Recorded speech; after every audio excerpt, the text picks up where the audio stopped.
Let's mic आज का अखबार। नमस्कार, लेट्स माइक में आपका स्वागत है। आज का अखबार के साथ मैं राखी जैन। यहाँ हम आपके लिए लेकर आते हैं देश दुनिया के बड़े अखबारों और मीडिया मंचों से सबसे अहम खबरें, विचार और विश्लेषण। सबसे पहले बात द न्यूयॉर्क टाइम्स की उस खास रिपोर्ट की जो अमेरिका के राष्ट्रपति डोनाल्ड ट्रंप को लेकर छपी है। इस रिपोर्ट में बताया गया है कि ट्रंप की राजनीति में आने के 10 साल में सिर्फ अमेरिका ही नहीं बदला, बल्कि खुद ट्रंप भी पहले से कहीं ज्यादा आक्रामक और बदले की भावना से भरे हुए नजर आते हैं। 2015 में जब ट्रंप ने राष्ट्रपति चुनाव लड़ने का ऐलान किया था, तब उनकी छवि एक रंगीन मिजाज वाले बिजनेसमैन की थी। लेकिन अब एक कार्यकाल पूरा करने, कानूनी जांचों का सामना करने, चुनावी हार झेलने और सत्ता से बाहर रहने के बाद ट्रंप अब पहले से कहीं ज्यादा ताकतवर बनने की कोशिश कर रहे हैं। द न्यूयॉर्क टाइम्स की रिपोर्ट कहती है अब ट्रंप सरकार की पूरी मशीनरी का इस्तेमाल अपने विरोधियों को निशाना बनाने में कर रहे हैं। सुप्रीम कोर्ट से मिली कुछ रियायतों के बाद वे संवैधानिक संस्थाओं को कमजोर करने और अपने अनुसार ढालने में जुट गए हैं। उनके आसपास अब पूरी तरह से वफादार लोगों की टीम है जो उनके हर फैसले को बिना सवाल उठाए लागू करती है। रिपोर्ट साफ तौर पर कहती है कि पहले ट्रंप सिर्फ शिकायतें करते थे, लेकिन अब वे राष्ट्रपति की ताकत का इस्तेमाल खुलकर बदला लेने के लिए कर रहे हैं। यानी ट्रंप अब भी वही हैं, लेकिन पहले से कहीं ज्यादा निपुण, सतर्क और सत्ता का इस्तेमाल करने में माहिर हो गए हैं। अब बात एक बेहद गंभीर वैश्विक मुद्दे की। इजराइल और ईरान के बीच बढ़ते युद्ध को लेकर अल जजीरा की एक अहम रिपोर्ट सामने आई है।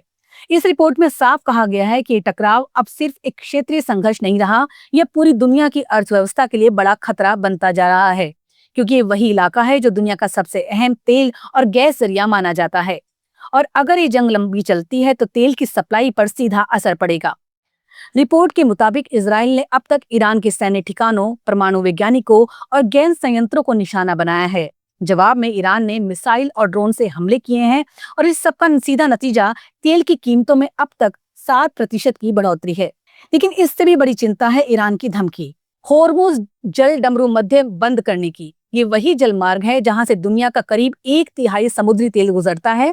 अगर ये बंद होता है तो वैश्विक तेल आपूर्ति बाधित होगी, महंगाई और बढ़ेगी और आम लोगों की जेब पर सीधा असर पड़ेगा। पेट्रोल, डीजल, खाना पीना, कपड़े सब महंगे हो सकते हैं। रिपोर्ट ये भी बताती है कि अमेरिका, यूरोप और मिडिल ईस्ट के शेयर बाजारों में गिरावट आई है, लेकिन हथियार और तेल कंपनियों के शेयर चढ़े हैं। एयरलाइनों ने भी सतर्कता बढ़ा दी है। कई कंपनियों ने ईरान, इराक और लेबनान के लिए उड़ानें रद्द कर दी हैं और हवाई रास्तों को बंद किया जा रहा है। फिलहाल बाजार थोड़े स्थिर है क्योंकि टकराव सीमित है, लेकिन अल जजीरा की चेतावनी साफ है, अगर ये संघर्ष और फैला तो इसका असर सिर्फ तेल तक सीमित नहीं रहेगा, बल्कि पूरा वैश्विक आर्थिक तंत्र डगमगा सकता है। क्लोज द गैप इस शीर्षक से डॉन अखबार में प्रकाशित संपादकीय में पाकिस्तान की ग्लोबल जेंडर गैप रिपोर्ट 2025 में गिरती रैंकिंग को लेकर एक गंभीर चिंता जताई गई है। रिपोर्ट के मुताबिक पाकिस्तान 148वें स्थान पर पहुंच गया है और उसका लैंगिक समानता स्कोर 56.7% रह गया है। यानी हालात सुधरने के बजाय और बिगड़ गए हैं। संपादकीय साफ कहता है कि महिलाओं की आर्थिक भागीदारी अब भी सिर्फ 25% है और राजनीति व स्वास्थ्य जैसे क्षेत्रों में भी स्थिति बेहद खराब है। शिक्षा की दुनिया में थोड़ा सुधार दिखा है, लेकिन वह पुरुषों की कॉलेज से छुट्टी के कारण, ना कि महिलाओं की प्रगति की वजह से। लेख सरकारों की नाकामी पर सवाल उठाता है। ना तो महिला सुरक्षा पर काम हुआ है और ना ही न्याय प्रणाली भरोसेमंद रह पाई है। हर 2 मिनट में एक रेप की घटना होती है, लेकिन सिर्फ 3% मामलों में सजा होती है।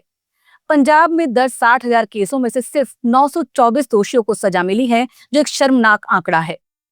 संपादकीय इस बात पर भी सोचने को कहता है कि पाकिस्तान यमन और सूडान जैसे युद्धग्रस्त देशों से भी नीचे कैसे पहुंच गया। हालांकि ये भी जोड़ा गया है कि अगर महिलाओं के अनौपचारिक क्षेत्र में योगदान को रिपोर्ट में ठीक से गिना जाए तो स्कोर थोड़ा बेहतर दिख सकता है।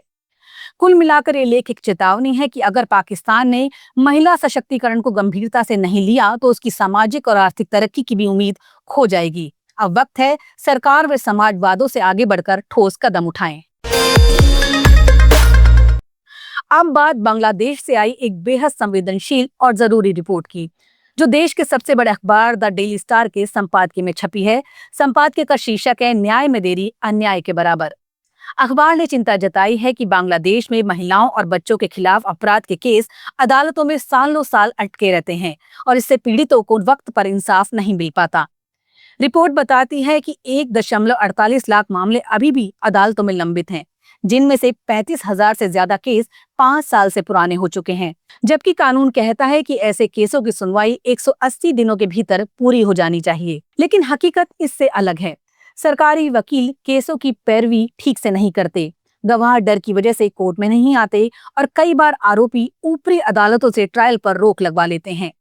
द डेली स्टार ने एक बेहद दर्दनाक उदाहरण भी साझा किया है। ढाका में 9 साल की बच्ची से रेप का मामला, जिसे हुए 9 साल बीत चुके हैं, लेकिन अब तक फैसला नहीं आ पाया, सिर्फ इसलिए क्योंकि गवाह कोर्ट में पेश नहीं हुए। 2016 में कोर्ट ने ऐसे मामलों की निगरानी के लिए एक विशेष मॉनिटरिंग सेल बनाने को कहा था, लेकिन रिपोर्ट कहती है कि वो भी आज ठीक से काम नहीं कर रहा। सरकार ने वादा किया था कि ऐसे संवेदनशील मामलों की सुनवाई तेज होगी, लेकिन ना तो जांच एजेंसियों की कार्य प्रणाली सुधरी, ना फॉरेंसिक लैब बढ़ी और ना ही अदालतों की संख्या में इजाफा हुआ। संपादकीय की सबसे अहम बात ये रही कि अब गवाहों को सुरक्षा नहीं दी जाती और अदालतों की प्रक्रिया में सुधार नहीं होता, तो महिलाओं और बच्चों को समय पर इंसाफ मिलना मुश्किल ही नहीं असंभव हो जाता है। याद रखिए, जब इंसाफ देर से मिलता है तो इंसाफ नहीं रह जाता। अब बात एक ऐसे मुद्दे की जो लोकतंत्र की आत्मा से जुड़ा है और जिसे द टेलीग्राफ ने आज अपने पन्नों पर जगह दी है। मुद्दा है पत्रकारों के खिलाफ हो रही झूठी पुलिसिया कार्रवाइयां। अखबार की सीधी टिप्पणी है, भारत में पत्रकारिता करना अपने आप में एक जोखिम बन चुका है। द टेलीग्राफ ने याद दिलाया कि हाल ही में सुप्रीम कोर्ट को फिर कहना पड़ा, अभिव्यक्ति की आजादी संविधान से मिलती है, भीड़ की सहमति से नहीं। मामला आंध्र प्रदेश का है, जहां एक टीवी डिबेट के दौरान किसी और की टिप्पणी पर एंकर को ही गिरफ्तार कर लिया गया। कोर्ट ने सरकार से पूछा, जब बोलने वाला कोई और था तो एंकर को क्यों पकड़ा गया? इसके आगे अखबार ने एक गंभीर स्टडी का जिक्र किया है और उसकी रिपोर्ट साझा की गई है, जिसमें 2012 से 2022 के बीच दर्ज 821 केसों का विश्लेषण किया गया है। तस्वीर डरावनी है। बड़े शहरों के पत्रकारों को कोर्ट से राहत मिल जाती है, लेकिन गांव और कस्बों के पत्रकारों के पास न वकील हैं, न संस्थागत मदद, कुछ के पास केस लड़ने लायक पैसे भी नहीं होते। रिपोर्ट बताती है कि पुलिस अक्सर IPC, IT act, SC/ST act, धार्मिक भावना भड़काने जैसे सेक्शन एक ही रिपोर्टर के माथे थोप देती है। इससे एक पत्रकार देशद्रोही से लेकर IT अपराधी तक सब कुछ बन जाता है और ये असर सिर्फ प्रोफेशन तक सीमित नहीं रहता। एक पत्रकार ने बताया, उसके खिलाफ केस के बाद उसकी बेटी को स्कूल में तंग किया गया, रोजगार छिनता है, समाज में तिरस्कार होता है और पत्रकारिता पर एक अदृश्य सेंसरशिप लग जाती है। अखबार ने इंटरनेशनल मिसालें दी हैं। इंडोनेशिया में प्रेस काउंसिल पहले तय करती है कि मामला बनता है या नहीं। फिलीपींस और थाईलैंड में ऐसे कानून हैं जो झूठे केसों को जल्दी खारिज कर देते हैं। लेख का आखिरी संदेश सीधा है, भारत को अब एक मजबूत कानूनी सहायता नेटवर्क बनाना होगा, खासकर फील्ड रिपोर्टर्स के लिए, वरना या तो पत्रकार चुप हो जाएगा या जेल में होगा। द टेलीग्राफ ने इस मुद्दे को उठाकर लोकतंत्र के सबसे जरूरी पहरेदार पत्रकार की आवाज को सचमुच सुनने लायक बना दिया है।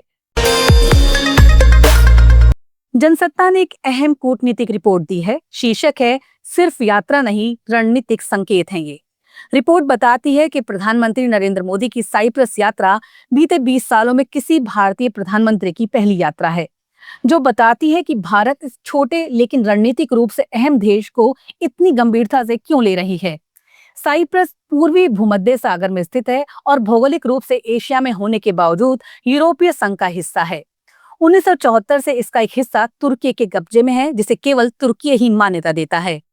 भारत के लिए साइप्रस इसलिए भी महत्वपूर्ण है क्योंकि इसने हमेशा भारत के पक्ष में खड़ा होकर संयुक्त राष्ट्र में स्थायी सदस्यता और परमाणु समझौते जैसे मुद्दों पर समर्थन दिया है। इसके उलट तुर्की ने पाकिस्तान के साथ मिलकर भारत के खिलाफ कई अंतर्राष्ट्रीय मंचों पर बयान दिए हैं और हालिया संघर्षों में पाकिस्तान को ड्रोन तक मुहैया कराए हैं। जनसत्ता के अनुसार साइप्रस की भौगोलिक स्थिति भी भारत के लिए फायदेमंद है, क्योंकि भारत मध्य पूर्व यूरोप आर्थिक गलियारे का एक अहम हिस्सा बन सकता है। साथ ही 2026 में ये यूरोपीय संघ की अध्यक्षता करेगा, जिससे भारत के यूरोप से संबंध और मजबूत हो सकते हैं। कुल मिलाकर ये यात्रा सिर्फ एक औपचारिक दौरा नहीं, बल्कि भारत की विदेश नीति में एक खास संदेश है। आप सुन रहे थे let's mike more than radio. Follow कीजिए हमें हमारे सोशल मीडिया प्लेटफॉर्म्स पर। आप सुन रहे थे let's mike more than radio. Follow कीजिए हमें हमारे सोशल मीडिया प्लेटफॉर्म्स पर।